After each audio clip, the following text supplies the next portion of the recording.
Ce que je vais attendre d'un livre, c'est pas de vérifier critère après critère qu'il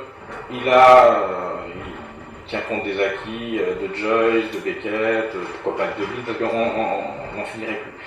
Son travail sur les formes, effectivement, si quelqu'un écrit un roman bourgeois standard, etc., je peux me dire, je n'ai pas envie de le lire parce que j'ai l'impression que ce livre ne tient pas compte d'une évolution. À la fois, je ne veux pas être darwiniste par rapport à la littérature.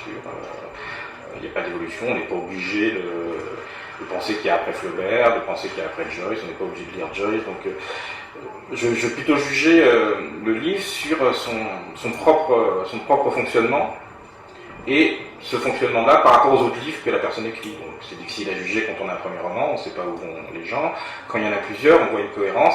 Et là, je peux voir. Par exemple, en ce moment, c'est un exemple stupide, mais je suis en train de découvrir Tanguy Vielle, donc je ne connais pas du tout. Je l'ai lu un petit peu dans le désordre.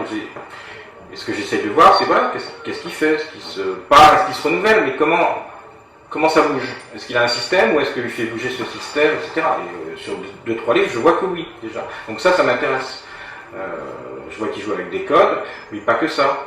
Qu'il fait des choses, que syntaxiquement, il fait des choses que peu de gens font, par exemple. Après, qui m'intéresse moi, ou je pense que tout le monde n'aime pas forcément, mais c'est passionnant, c'est une découverte d'une langue à l'intérieur d'une langue, comme je disais. Donc ça me parle, parce que je vois qu'il y a un vrai travail là-dessus. En revanche, il y a des livres, c'est pour ça qu'on toujours cette question, on ne lit pas des livres qu'on n'aime pas, parce que au bout d'un moment, il suffit d'en feuilleter 4-5 pages, on sent aussi quand il y a rien, quand ce n'est pas habité, quand le langage souvent ne dérange pas, parce que on sent bien que le langage n'est pas à l'intérieur des préoccupations. Il n'existe pas. C'est pour ça que très souvent maintenant, même dans la critique littéraire, on va parler d'un livre et on va dire, mais en plus, l'écriture est bien. Parce que c'est devenu comme un petit surplus, comme un petit truc vintage, fantasy, etc. Le style est devenu un luxe presque. Alors c'est pas ça, c'est pas le style qu'on cherche, c'est l'écriture, quelque chose qui est tenu de bout en bout, pas des effets, le style de manche. Mais c'est étonnant de voir à quel point l'écriture est considérée presque comme déjà en soi un excès. On n'a même pas besoin de faire de l'avant-garde comme dans les années 60. Dès que de toute façon il y a un petit peu un décalage par rapport au modèle du roman bourgeois, qui est maintenant juste le roman bobo, tout de suite c'est pas menaçant, mais les gens trouvent ça chiant ou quoi que ce soit. Alors que voilà, il y a des gens qui font des boulots tellement différents, quoi, entre je veux dire, ce que fait, je sais pas, Éric Chevillard par rapport à ce que fait Jérôme Ferrari, c'est pas du tout pareil, mais chacun, on sent que quand il se met à sa table, son problème c'est la langue. C'est pas Ferrari, c'est pas la Corse, son problème c'est la langue. De même que Chevillard, c'est pas gratin de chou-fleur, on comprend très bien dans les premières pages. Enfin, il n'est pas encore sorti, vous allez voir, c'est incroyable. Je suis pas sûr qu'il y ait une avant-garde littéraire, en tout cas au niveau romanesque. Je pense que maintenant, s'il y a une littérature, on va dire, on dit plus d'avant-garde, on va dire expérimentale, elle est justement dans un domaine qui est très peu romanesque. Et elle est presque une espèce de réponse à des travaux qui sont eux d'ordre poétique. En revanche, dans le roman, les 3/4 des gens jouent le jeu du roman, qui est juste un parallépipède qui doit être rempli, là, apparemment. Mais cette littérature expérimentale, elle est toujours... elle passe son temps à fuir, donc des fois elle va vers la poésie, des fois elle va vers la performance, des fois elle va vers des arts plastiques, vers la musique, etc. Moi je trouve intéressant, c'est qu'en revanche, si on veut rester un petit peu dans ce petit pré, je ne sais pas s'il est carré ou perpendiculaire du roman, il faut très bien de s'intéresser à tout ça. C'est ça qui peut nourrir, moi je pense que mes vraies influences dans ce que j'écris, au niveau concret, c'est la poésie. C'est pas ni ce que j'aime ni ce que j'aime pas qui me nourrit dans ma façon d'écrire. C'est autre chose. Ça peut être aussi de la musique, hein, bien sûr. Parce que des fois on écoute des choses, on dit tiens j'aimerais faire ça en littérature, donc ça n'a pas de sens, il y a une traduction qui va être très compliquée à faire. Mais alors le problème c'est que les romanciers sont pas très ouverts, on va dire majoritairement à ce qui se fait en littérature XP ou en poésie. Et dans l'autre sens c'est pareil, c'est-à-dire que les gens qui sont dans le domaine poésie, dans le travail poétique, dans la recherche poétique, sont pas très intéressés, ils n'ont pas envie de lire, on va pas donner de nom, enfin globalement ils ont l'impression peut-être qu'ils n'apprendront rien. Alors je pense que plus il y a d'échanges, toutes les époques où ça bouge beaucoup, c'est parce qu'il y a un échange. C'est parce que des gens, tout d'un coup, se mettent à lire autre chose. Mais c'est ça qui va nourrir.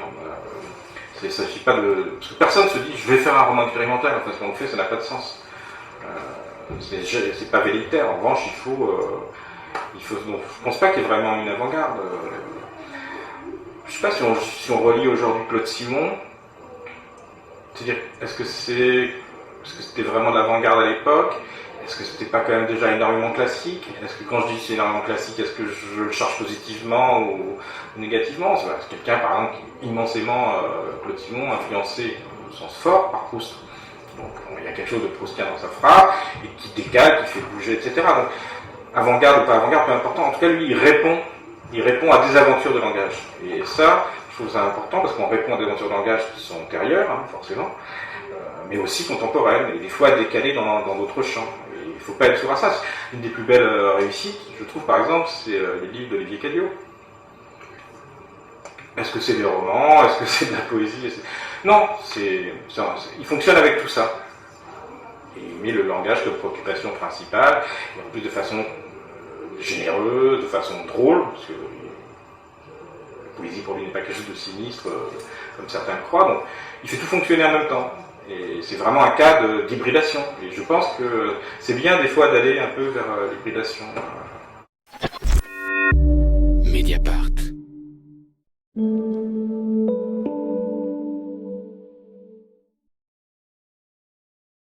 Alors moi j'ai la façon de construire les personnages, en fait je pense que je commence par les déconstruire et à empêcher qu'ils se construisent vraiment. Après il y a une illusion, on fait croire au lecteur qu'il faut qu'il ait une sensation du personnage. Maintenant ce qui est amusant c'est que si on arrive à lui donner cette sensation, c'est-à-dire qu'il a l'impression on va dire, de sentir un petit peu de façon palpable qui est Lucie, qui est Antoine, en fait, il ne faut pas qu'il s'arrête, parce que s'il s'arrêtait vraiment, il s'apercevrait qu'en fait, en tout cas dans mes livres, non seulement les personnages ne sont pas décrits physiquement, il y a très peu d'indications, en plus elles sont troublées, les valeurs peuvent s'inverser, donc il faut juste lui donner autrement, par de l'intériorité, par des frictions avec le décor, leur façon de réagir à l'histoire ou des choses comme ça. Et là, ce qui est incroyable, c'est qu'on peut faire des tas de choses que personne ne remarque. Par exemple, Antoine, en fait, dans les livres, ne parle jamais. C'est un personnage complètement muet, c'est-à-dire qu'il n'y a aucun moment où il prononce une phrase. On a certaines de ses pensées. Lucie, à un moment, lui parle. Il y a des espèces de faux dialogues comme ça, mais il ne répond pas. Mais à aucun moment, il ne parle. Et ça, c'est pas quelque chose. Enfin, quand on finit le livre, on se dit pas, c'est bizarre, je ne parle pas, etc. Parce que voilà, dans un livre, vous pouvez faire des choses comme ça. Il faut travailler. Il y a des choses que vous mettez, des choses que vous ne mettez pas, donc il y a des choses qui sont en creux, et elles ont effectivement autant d'effets, si ce n'est plus, et d'importance que ce qu'on met. Donc voilà, c'est un personnage, moi je l'ai construit, le truc principal c'était, il ne parlera jamais, il sera muet, mais on ne devra pas entendre, plus que voir qu'il est muet. Et je me suis dit c'est possible, et pour l'instant personne m'a dit, comme si c'était, c'est pas une contrainte littéraire, mais ça ne se sent pas, enfin, j'espère, mais c'est sur cette différence entre les personnages, entre Antoine, apparemment, c'est pas l'idiot du village, enfin il a un côté Dostoïevski comme ça, il est aussi innocent, il est vierge, il subit les choses, et d'un côté on aurait Lucie qui, bien que venant également ayant été également droguée quelque part, fait partie quand même d'un centre agissant, qui est la CIA, parce qu'elle travaille pour eux, et elle connaît les choses. Voilà. Et à la fois, pour moi, il ne faut pas que ça reste bloqué comme ça, parce que sinon le livre est juste un travail de boules qui s'entrechoquent. En fait, ça s'inverse en permanence et c'est flottant. C'est-à-dire que lui, à la fois, on a l'impression que c'est une pure victime et qu'il subit, mais à la fois, il a une écoute, il est un récepteur, il entend les histoires et il les ressort. Et à la fois, Lucie est beaucoup plus manipulée qu'elle ne le pense, et elle est aussi esclave de quelque chose, un troisième personnage qui s'appelle Wen Croy. Donc c'est pas si clair que ça. Et en fait, ils se rejoignent, non pas juste par une espèce de préscience que peut-être leurs destins sont liés par quelque chose, parce que ça, finalement, c'est commun à tout le monde. C'est-à-dire que chaque personne a forcément son destin historiquement lié par un désastre, ou une absence de désastre, un film. Donc en revanche, ils vont se chercher et se croiser dans cette petite interzone où chacun sait très bien qu'il a été dupe à tel degré de volonté. Alors, question de savoir si l'écrivain est un agent manipulateur au même titre qu'un agent de la CIA, c'est intéressant, mais là, ce qu'on a de commun, c'est juste le contrôle. Alors, autant un agent de la CIA, il vise un contrôle parce qu'il obéit à des ordres et il a une visée particulière, autant un écrivain, son contrôle est différent, parce qu'il est obligé de l'exercer à plein de niveaux. Il exerce le niveau du contrôle au niveau déjà de l'écriture. Il est censé contrôler son écriture parce qu'il se frotte à des puissances du langage et qu'il n'a pas envie d'écrire forcément des âneries ou des lieux communs. Donc déjà, il faut qu'il contrôle sa langue. C'est un contrôle qui est complexe parce qu'il doit également contrôler sa langue pour qu'elle ne se réifie pas, puisque lui, globalement, il essaie de se construire un style, mais il ne faut pas qu'il s'enferme dans ce style, sinon il se parodie lui-même. Donc le contrôle, il est obligé de se distancer. Après, s'il y a un contrôle par rapport au lecteur, moi je ne pense pas, parce que je ne pense pas qu'il faille écrire pour un lecteur donné. Je pense que c'est le livre qui fabrique le lecteur, enfin c'est des évidences. Donc on manipule des modules dans l'histoire, des lignes narratives, des motifs, des ritournelles, des choses comme ça, mais pas pour manipuler le lecteur. On manipule le livre d'abord pour qu'il se mette à fonctionner, pour qu'il devienne comme une mécanique un peu, où il se passe des choses, et puis après un peu moins mécanique et beaucoup plus organique, pour qu'il puisse rentrer en contact avec le lecteur, c'est-à-dire que le lecteur puisse en faire quelque chose, soit pas juste face à un objet soit mort, soit juste une machine qui marche bien mais qui fait juste du bruit, mais quelque chose qu'il puisse presque ingérer. Donc on lui donne des choses. Alors après, effectivement, on peut ce qu'on appelle jouer avec le lecteur, mais c'est pas tant avec le lecteur qu'on joue, c'est avec la lecture. Et ça, c'est très différent, puisqu'on ne peut pas présupposer le lecteur. Donc effectivement, dans un livre, il peut y avoir ce qu'on appelle des fois des mindfucks, des choses à un moment où le lecteur dit « Ah oui, d'accord », des choses comme ça, mais ça, c'est presque épiphénoménal. Ce qui se passe vraiment, c'est dans la lecture continue, dans la façon dont le lecteur s'approprie le livre. Je pense que c'est quand même une expérience physique, la lecture. Je pense que l'écriture, c'est très physique, même si on pense que c'est juste être assis devant un bureau. Pour moi, c'est quelque chose de très physique, et la lecture, c'est pareil. Parce qu'il va y avoir un effet, ça bouscule les gens, parce que ça leur fait... c'est comme des virus, quand Burroughs disait que le langage est un virus, c'est ce qu'on fait. Sauf que là, c'est pas un virus gentil, c'est un virus qui vise des effets aussi déstabilisants, mais qui n'est pas le même qu'une manipulation, pour revenir à ce qu'on disait, qui est, on va travailler des affects. Mais il faut tout reconstruire. Il ne faut pas émouvoir, par exemple, les gens avec quelque chose d'émouvant. Parce que c'est facile. Si vous racontez dans un livre la mort d'un nouveau-né, par exemple, vous pouvez faire pleurer le lecteur. Et en fait, c'est le sujet qui va faire pleurer le lecteur. Et il est tellement fort. Voilà. En revanche, c'est un exemple que je donne souvent, si vous arrivez à faire pleurer un lecteur en racontant la mort d'une éponge, je pense que vous êtes un peu plus fort.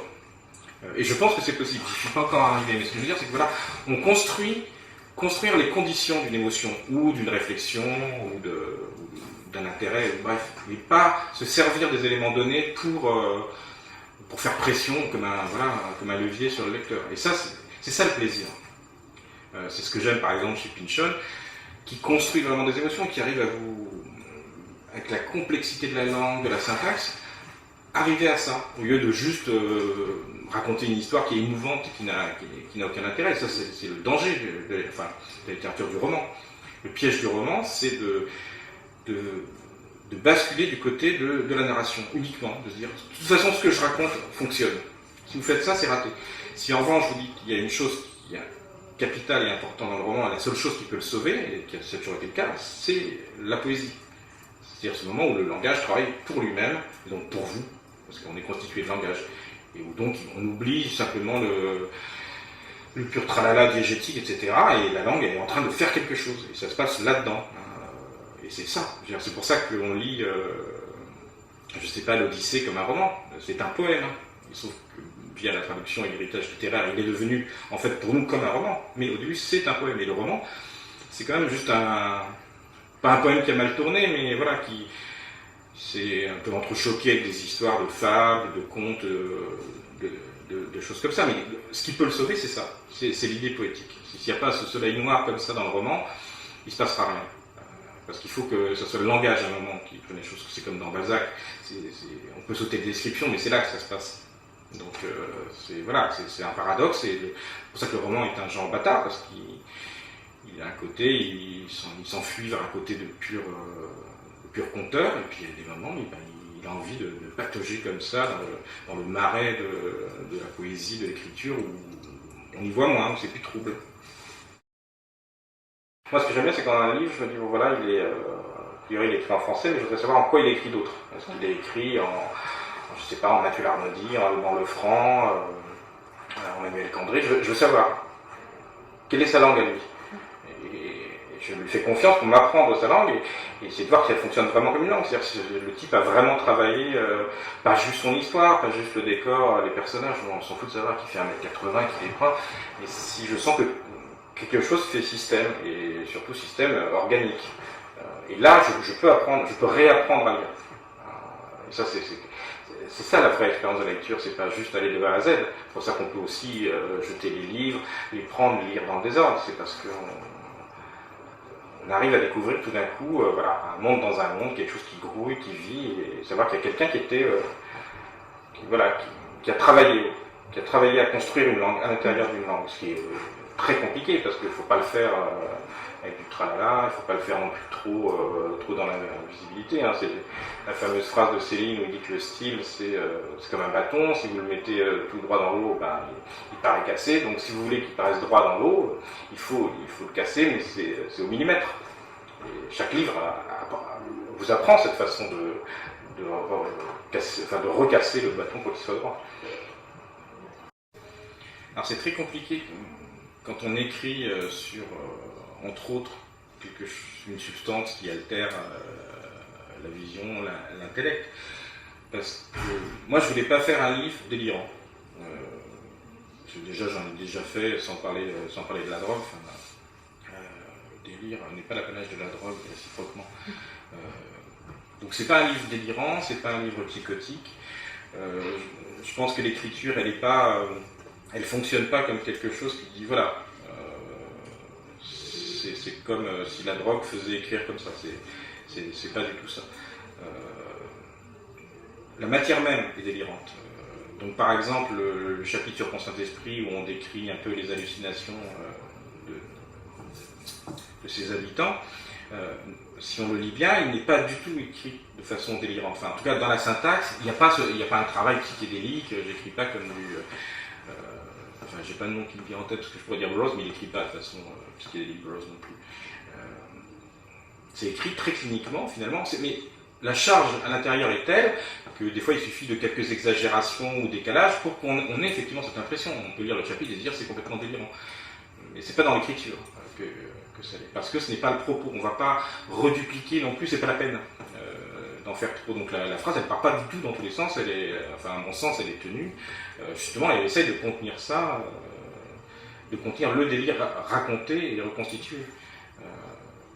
Et pour moi, s'il y a délire, c'est pas induit par la drogue, c'est juste induit par l'histoire, par la façon dont on a de regarder sa propre vie ou l'histoire, parce qu'on manque tellement d'informations qu'on peut avoir l'impression d'un délire.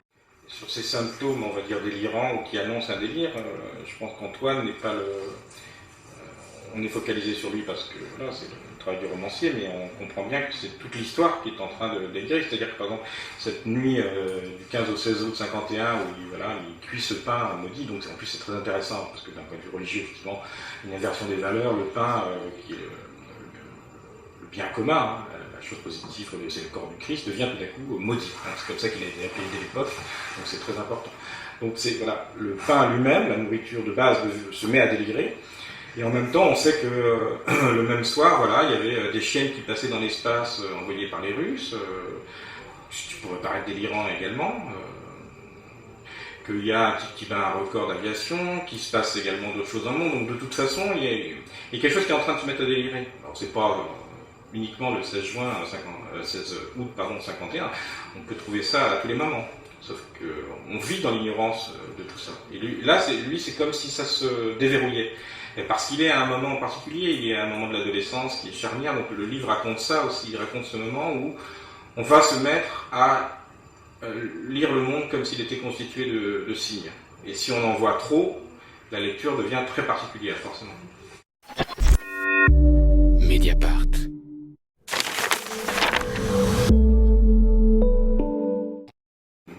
Un livre, il raconte aussi son histoire.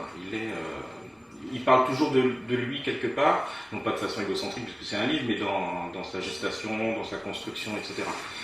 Et ces premiers mots, pour moi, jouaient déjà personnellement par rapport au précédent livre, par rapport à Cosmos, où je voulais vraiment faire quelque chose de très différent dans la construction, le traitement de faits historiques, même la stylistique, même si après des choses se rejoignent. Donc c'était une façon d'entrée de jeu, de dire quelque chose est inversé, on passe ailleurs. Donc, c'est pas forcément pour le lecteur, parce que le lecteur, on ne sait jamais où il déboule dans votre œuvre, il a peut-être rien lu, c'est peut-être le premier qui lit, enfin bref. Mais en revanche, c'est déjà une indication qu'il va y avoir des choses cachées. Que c'est ce qu'on voit n'est pas forcément ce qui est, et le contraire. Voilà. Donc, je ne sais pas si c'est un art poétique, mais forcément, la première phrase a beaucoup d'importance. C'est comme dans l'Olivier Adam, quand il dit « je me suis garé sur votre trottoir », je pense que tout de suite, on comprend ce qu'il veut dire. C'est vrai que le livre part, on va dire, d'un fait réel, d'un fait avéré, dont on a des traces, des témoignages rapportés, il y a des articles de journaux de l'époque. Et le problème, c'est quand on traite d'un fait réel, en fait, ce qu'on fait, c'est qu'on ne traite pas du fait réel, sauf à avoir été un acteur. On parle, en fait, des récits. Des récits de l'époque, des récits qui sont venus après, des analyses, des retentissements, de l'aura aussi qu'a ce fait réel. Donc traiter le réel, ça n'a pas de sens. On ne traite que déjà un discours qui existe sur le réel. Donc même quand on parle de l'affaire du pain maudit à Pont-Saint-Esprit en 51, déjà les choses sont déformées. Et en plus, on traite d'un cas de figure qui est encore particulier, puisque c'était déjà une déformation, puisque c'était des hallucinations. Donc à partir de là, ce réel-là qu'on traite devient presque improbable, puisqu'il paraît délirant, voilà, des gens comme ça. Et en revanche, des choses qui sont improbables, on sait qu'elles sont réelles au niveau historique. Alors des fois, on ne le savait pas à l'époque. Quand la France travaillait sur la bombe atomique dans le Sahara, on ne le savait pas forcément. Le fait qu'après 62, la France ait continué à avoir des laboratoires pour développer des armes bactériologiques, pareil en Algérie, alors qu'ils n'étaient plus censés être là, c'était réel, mais on ne l'a su que plus tard. Donc de toute façon, il y a toujours un décalage, et donc l'interprétation, elle est une question de perspective. Et le livre est un peu un travail là-dessus sur qu'est-ce qu'on sait, à quel moment on le sait, dans quelles circonstances on le sait, et surtout, qu'est-ce qu'on fait de ce savoir. Il y a une première couche qui serait effectivement une vision paranoïaque. On est manipulé, voilà, donc c'est le conspirationnisme, la peur du complot, ce qui pour moi n'est pas une thèse à laquelle j'adhère du tout. À la fois, concrètement, il y a quand même de la manipulation. C'est concret. Il y a qu'à voir, il n'y a pas longtemps, d'ailleurs, ils ont publié une espèce de manuel de manipulation de la CIA, qui a été déclassifié, bon, qui est un peu caviardé, mais enfin voilà, donc on ne peut pas nier non plus le fait et ça. Alors, LJ dans le détail, c'est parce que c'est pas un Big Brother, ce sont des gens très précis, qui ont une vie très humaine, qui sont à un certain moment, à certains postes. Voilà, il y a eu un moment dans la CIA, il y a des types, on connaît leur nom, sauf qu'ils avaient carte blanche, ils se livraient à plein de choses. Donc c'est intéressant de voir que c'est pas non plus un grand plan global comme ça pour asservir ou manipuler l'individu. C'est, voilà, à un moment donné, on a certains outils et voilà, c'est la guerre froide, donc on pense faire certaines choses. Et on va travailler sur des choses. Alors, ça peut être le LSD, ça peut être l'hypnose, enfin bon, la CIA a fait des tas de choses. Après, on est paranoïaque si on se dit tout ça appartient à un vaste projet de manipulation. Moi, je trouve qu'il n'y a pas besoin d'être paranoïaque pour ça, c'est évident. Enfin, c'est l'homme politique, en tout cas, qui gère la société, c'est son projet. Le projet de société, c'est un projet de manipulation, de toute façon. Donc après, il est à un point plus ou moins paroxystique, plus ou moins caché, plus ou moins malin, selon les moments historiques. Ce qui est intéressant de cette histoire de manipulation, et au moment où elle arrive, c'est-à-dire en pleine guerre froide, on est en 50, c'est qu'on sort d'autre chose quand même. On sort des camps de la mort, d'Auschwitz, etc. Et on peut se dire qu'il y a une rupture, etc. Alors qu'en fait, il n'y a pas du tout de rupture. C'est-à-dire que les Américains sont les premiers à essayer de tirer des conclusions pratiques de tout ce qui s'est passé pendant l'extermination. Donc il y a cette fameuse opération Paperclip, c'est-à-dire qu'on va rapatrier très rapidement tous les nazis scientifiques, etc. On ne prend pas la peine de les dénazifier, ou déniaiser, ou je ne sais pas. Enfin bref, on les fait venir très vite et on se renseigne sur ce qu'ils faisaient, etc. Et on l'utilise. Voilà, c'est la continuation de la guerre par d'autres moyens, avec par exemple dans le cas du LSD, ce qui est assez intéressant, c'est que quand la CIA découvre l'existence du LSD, mis au point par Hoffman, donc à laboratoire sans dose quand même, dans un premier temps, il pense que ça va être comme une arme de défense. C'est-à-dire, le premier truc, c'est de se dire, puisque ça rend incohérent, on peut imaginer que nos agents en auront genre une capsule entre les dents, et s'ils se font prendre, ils la croquent, et comme ça, ils tiennent des propos incohérents, ils ne livreront pas d'informations. Donc ça, c'est l'alibi, on va dire, ou la raison qui fait que dans un premier temps, il permet de débloquer des crédits et de travailler là-dessus. Mais dans un deuxième temps, c'est juste un espèce de jouet libre comme ça qui est confié, enfin voilà, donc tous les types de la CIA s'amusent à se doser entre eux pour voir les réactions, donc on peut dire on est encore dans un programme, voilà, mais très vite en fait ils utilisent ça sur des populations. Donc ce que je décris dans le livre, c'est-à-dire juste des putes qui rabattent des mecs dans des planques et puis on les dose à leur insu et on regarde, mais ils ont également essayé le LSD sur des populations dans des hôpitaux, donc vous en croire que c'était un nouveau médicament, un test, comme ça arrive. Ils l'ont fait également à leur insu et sans leur demander leur avis sur des populations carcérales. Donc là on passe complètement à autre chose. Donc l'histoire a changé, donc on ne va pas les traiter de nazis, ça n'a pas de sens et c'est pas le problème. Mais on sent bien que des choses se continuent. C'est-à-dire que voilà, il y a une leçon de l'histoire qui est en train de prendre corps, qui est on peut vraiment manipuler, on peut écraser, on peut broyer les gens, mais il faut peut-être le faire intelligemment et peut-être de façon un peu secrète, parce que les nazis d'ailleurs avaient compris, ils ne claironnaient pas non plus tout ce qu'ils faisaient au début, et même s'ils filmaient, après ils détruisaient les documents. Donc il y a aussi et voilà, et toutes ces activités de la CIA n'ont été connues que des années après. Donc voilà, il y a des moments dans l'histoire où il y a une histoire cachée, c'est comme ça.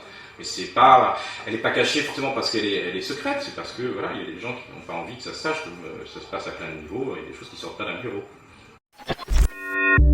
Mediapart.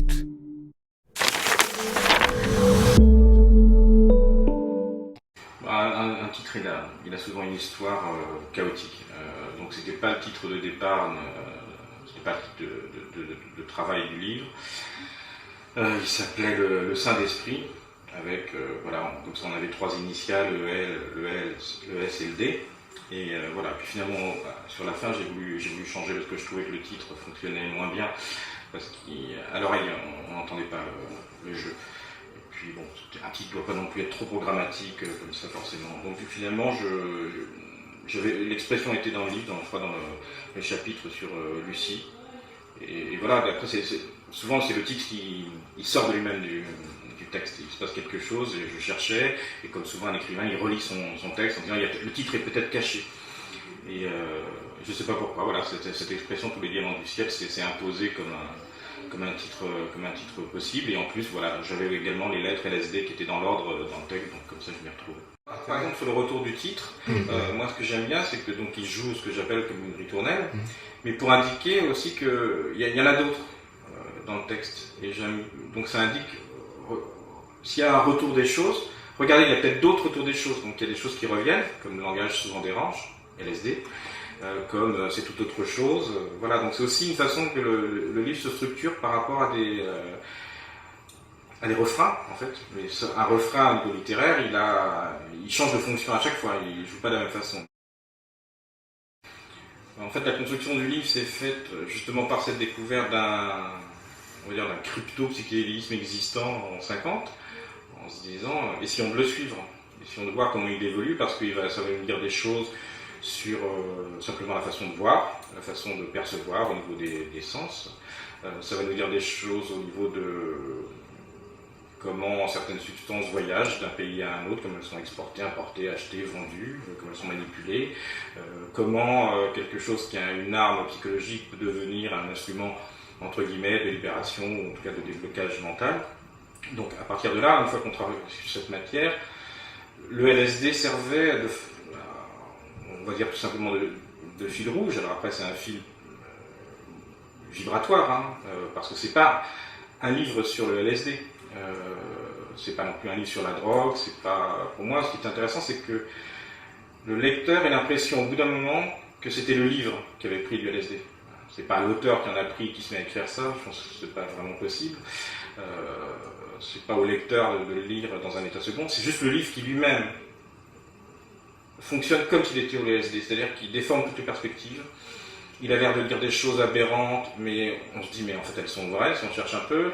Il a l'air de dire des choses tout à fait vraies, mais qui paraissent aberrantes. Enfin, il y a le même phénomène du LSD qui déforme les perspectives, qui renverse, qui fait apparaître des choses, voilà, des visions, avec cette idée que c'est plus que de l'hallucination, c'est de l'hallucinose. C'est-à-dire que le patient, le sujet, enfin, se rend compte qu'il a une hallucination.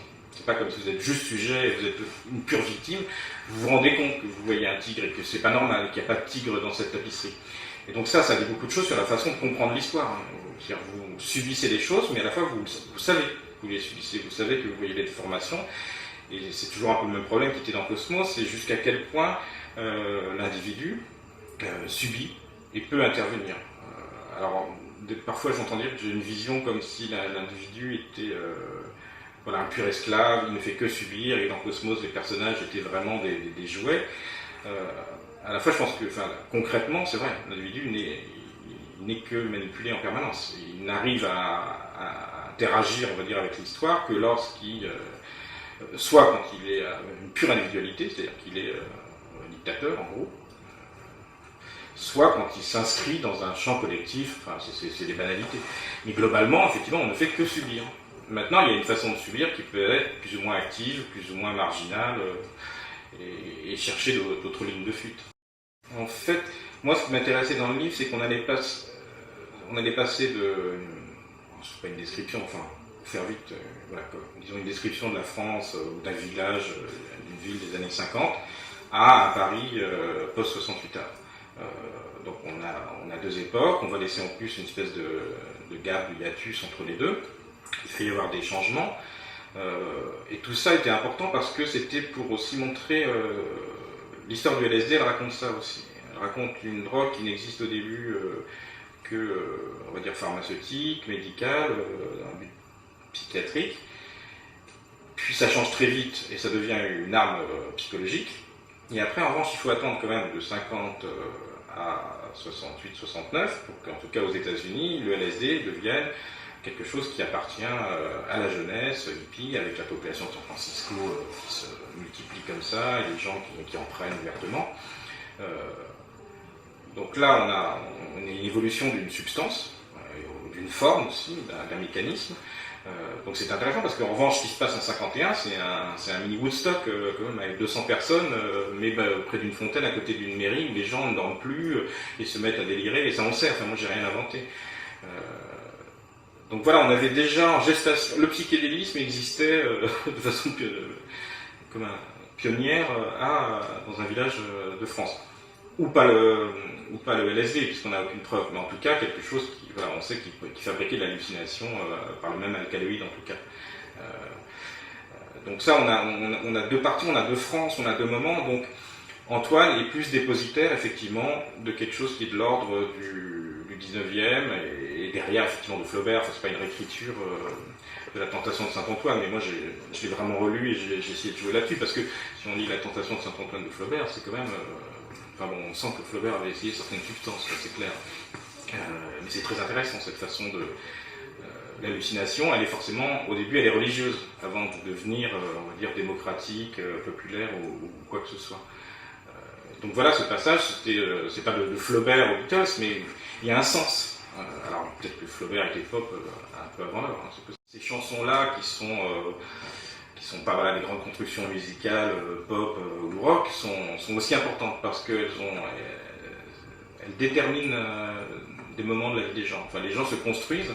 Maintenant, on le fait de façon véritaire. Hein, on se choisit les propres chansons, mais à l'époque, on les subissait beaucoup plus par les lieux où on les entend dans des cafés, des choses comme ça. Et on sait très bien que ces chansons-là, elles s'inscrivent comme ça, comme dans une ADN. Hein. C'est un petit moment et elles ont pour fonction de retenir, voilà ce que Deleuze aurait appelé l'échéité, quoi. C'est des coordonnées différentes qui composent le moment. Et donc la question de leur mièvrerie, de leur qualité ne se pose pas.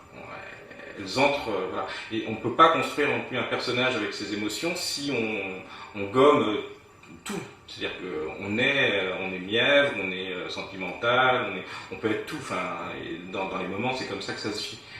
Et en plus, moi, je trouve que c'est une très belle chanson et que voilà, les paroles avaient sens parce qu'il y avait quelque chose aussi de vertigineux. Il y a des motifs qui reviennent, comme voilà, ce qui tourne. Donc tout peut faire sens, mais en plus, un écrivain ne le fait pas non plus de façon forcément volontaire. Enfin, je réfléchis pas 2 heures avant de me dire je vais mettre cette chanson ou je vais mettre tel motif. Parce que si on a travaillé suffisamment en amont, le livre fabrique lui-même. Il choisit lui-même presque les formes ou les métaphores qui vont pouvoir fonctionner. C'est ça qui est passionnant quand on écrit un livre, c'est qu'on n'est pas, on parlait de contrôle, on n'est pas là à se dire alors voilà, je vais mettre un œuf parce que je veux qu'il y ait des circularités, je vais mettre, je sais pas, une spirale pour ceci. C'est que au bout d'un moment, dans l'écriture, enfin ça va, ça vient, il y a un flow et voilà, le langage est construit un peu comme un inconscient, comme dirait l'autre. Donc de toute façon, il repère les motifs, et il sait les placer. Et ce qui est bien, c'est qu'il sait les placer des fois de façon discrète ou même à l'insu de l'écrivain. Moi, souvent, on me fait remarquer des choses, je dis ah oui, j'avais pas fait attention parce que c'est pas que le livre s'écrit lui-même, mais il faut quand même qu'il s'écrive un peu lui-même. Il faut qu'il aille au devant et contre un peu justement ce contrôle. Si on contrôle tout et qu'on ne lâche pas prise, il n'y a pas de flux de langage, donc il se passe moins de choses. Alors, cette question de la cohérence du tout et de la cohérence de chaque partie par rapport au tout, c'est toujours intéressant parce que il faut qu'elle existe, mais ce que je disais de façon organique, de façon turbulente. Parce que sinon le livre se dirigerait vers de l'interprétation, vers une interprétation, et donc il aurait à la limite un message, chose comme ça. Là, il faut juste que ça fonctionne et que peut-être le lecteur voit des choses et aussi qu'il n'en voit pas. Donc il y a une façon de tisser dans le livre des petits signes, des petits relais qui s'allumeront que plus tard, ou peut-être des fois qu'il y a une deuxième lecture, pour dire voilà, tout est là de toute façon. Alors, par exemple, si on prend la figure christique de saint Antoine, le problème de la lecture, c'est toujours une question de compétence. Qu'est-ce que c'est le lecteur? Qu'est-ce qu'il a déjà lu? Qu'est-ce qu'il n'a pas lu? Bon, même s'il n'a pas lu, il peut savoir que la littérature est quelque chose qui joue avec la littérature, avec des choses déjà écrites. On n'écrit pas comme ça à blanc. Donc voilà, il peut connaître Saint-Antoine, il peut savoir que Flaubert a écrit une tentation de Saint-Antoine, et ça peut lui donner d'autres grilles, mais ça ne va pas lui ouvrir le livre, parce que le livre n'est pas un paquet cadeau. Donc il y a des choses comme ça qui apparaissent.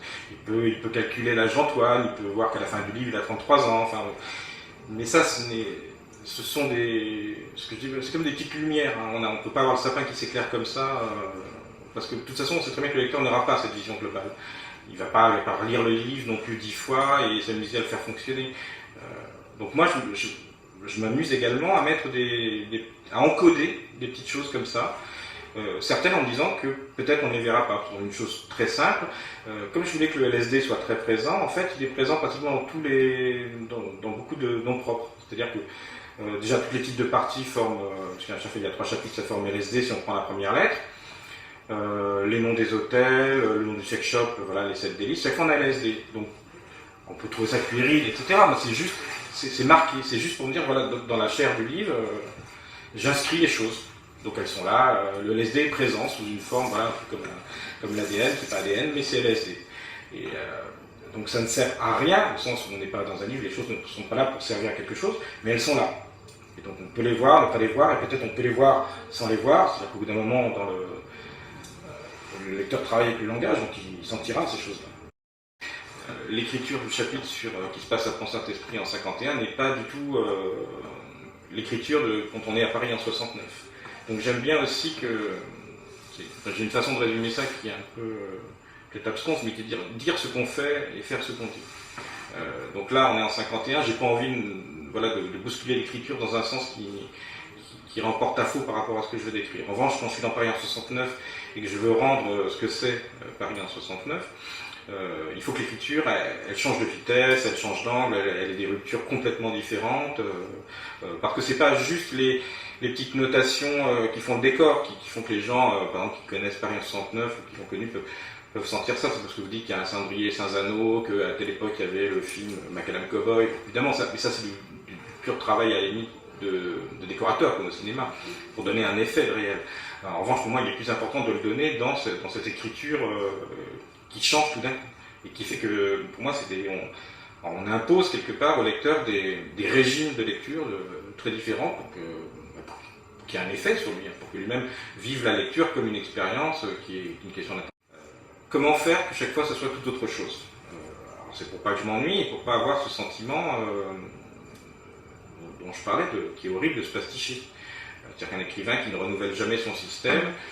Alors des fois ça marche, hein, il y a des écrivains qui ne renouvellent pas vraiment leur système, mais bon, ça fonctionne. Après on aime ou on n'aime pas, hein, mais voilà. Moi j'aime bien que ça change parce que je veux chaque fois que ça s'adapte à l'objet dont je parle. Donc si c'est dans le 19e, je veux que ça soit comme un livre qui soit écrit par le 19e lui-même. Quand c'est sur Cosmos, voilà, je joue sur des thèmes, sur la féerie, sur des fonctionnements différents.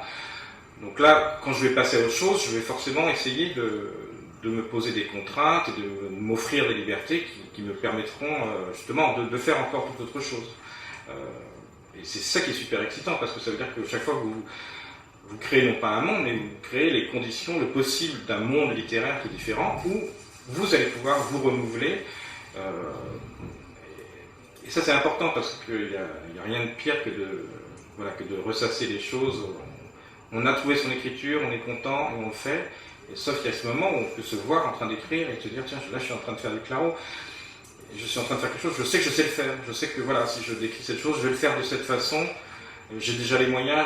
Alors je préfère que ce que je vais aborder m'oblige à décentrer plein de choses et à aller ailleurs. Après, des fois ça peut prendre 7 ans, des fois ça peut prendre 2 ans, enfin c'est jamais gagné, puisque de toute façon, moi je pars du principe que le projet d'écriture, c'est quelque chose qui a à voir avec l'échec. On n'est pas dans la réussite, c'est pour ça que c'est complètement antinomique à toutes ces idées de défis, de challenge, de réussite, enfin tout ce que colporte la société. Au contraire, l'écriture, elle est forte parce qu'elle est là-dedans, elle est dans la défaite. C'est-à-dire que le livre que vous écrivez, c'est jamais le livre que vous vouliez faire. Après, il y a des gens qui travaillent plus ou moins en amont, qui ont un plan, mais globalement, on le sait, c'est pas le livre qu'on voulait écrire. Il devient autre chose. Donc le projet initial échoue quelque part, quelque chose se passe, mais qui n'est pas de l'ordre de la réussite, qui est quelque chose d'autre chose. Et en plus, l'écrivain a une vision de son livre qui n'est pas du tout celle du lecteur. C'est-à-dire qu'en général, on ne voit que ses défauts et que ce qu'on n'a pas réussi à faire. Mais c'est ce qui permet d'aller vers l'avant. Mais ça, c'est beau. C'est la notion d'échec, elle n'est pas au sens social ou de management. Elle est, la notion de ce que disait Beckett. Échouer mieux, ou autrement, ou à une vitesse différente. Mais, parce que échouer, c'est aussi débarquer sur une plage, hein, se laisser aller, arriver, enfin bon, il y a pas, c'est pas une chute, c'est autre chose. Mediapart.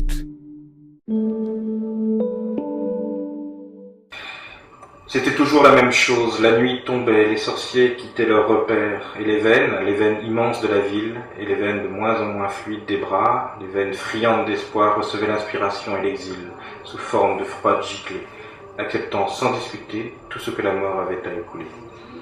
Aguerris par des décennies de métamorphose, New York se changeait en blatte géante sous les pieds des exterminateurs. Un peu partout, les pénitents s'éveillaient, fléés, floués, comme dérangés par les beuglements de la réalité. Les amants bredouillaient des poèmes de pacotille, puis titubaient vers ce qu'ils prenaient pour l'aube. Une parure de ciel faite de briques et de métal, où chaque perspective était mensonge. Dans le noir, les mains peinaient à trouver jusqu'au plus banal interrupteur. Mais ce qu'il fallait faire, tous le faisaient. Et le cœur repartait de plus belle, le sang les poussait de l'avant, le plus dur était accompli, et le monde lustrait ses promesses, comme au jour du dernier cristal. Défoncée, Lucie usait ses 19 ans à même la panse d'un presque inconnu, pour l'amour d'une fumée qui lui coûtait sa bouche et ce qu'elle croyait encore être son cul. Derrière elle, derrière l'abîme de la rue flanquée de bennes et d'ombres, planquée au bout du Brooklyn Bridge, la farce qu'était Manhattan s'évertuait à brader l'Amérique. Quand la transaction s'acheva, dans une mélopée qui n'en était pas une, les dollars changèrent de patte, et Lucie, à la limite de la réputation, s'en alla rejoindre la foule des invisibles. À 2 blocs de là, en haut d'un escalier où les mégots formaient confettis, derrière la lampe branlante d'une porte, un matelas l'attendait, sur lequel elle se laisserait tomber sans prendre la peine de se déshabiller, parce que le sommeil, après la passe, était sa façon à elle de changer le monde, rêve après rêve, dans les verts pâturages traversés d'eau tranquille où son âme, assouvie par le nectar du trip, parvenait à oublier que la vallée de la mort est le seul temple où tu reçois tes brebis, ô Seigneur. Mediapart.